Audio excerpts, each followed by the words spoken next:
একজন আমার ছোট্ট একটা কোচিং এসেছে, সে নিজে থেকে বলতেছে যে আমি একটা কবিতা বলবো। আমরা একটা কবিতা শুনে নিই। আমি সুকুমারের লেখা কারোর কিছু চাইবটায় কবিতাটি আবৃত্তি করে শোনাই।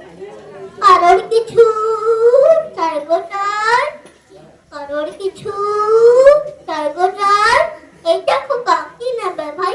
জল ছবি আর লাট্টু লাটাই পেন্সিল লাগছিস লাইট খেলনা পাখি বা ঘুড়ি এক পেন্সিল রাবার ছুরি আমার কাছে সব নাই।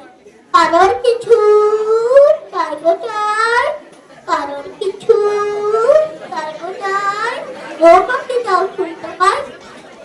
ছিপের কাপড় কি করলে ছিপের কেস হাতে সিঁদুর খুলতে ছুরি কোথাও আমার কাছে সব নাই।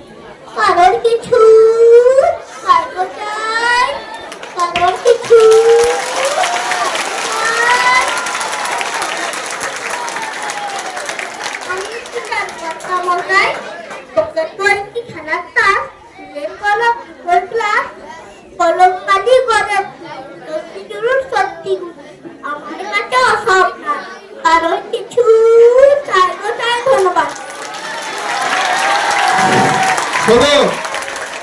একটু না বললে বুঝতে পারবে না।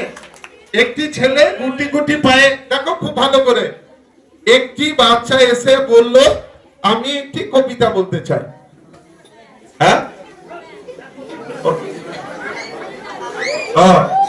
তো তুমি দেখো ও সাহসকে স্যালুট জানাতে হয়। ও নিজে থেকে এসে যে এইভাবে বললো, এতে আমরা প্রাণ জুড়িয়ে গেল, খুব ভালো লাগলো। তোমরা ভাবো যে তোমরা যেন এরকম আসতে পারো।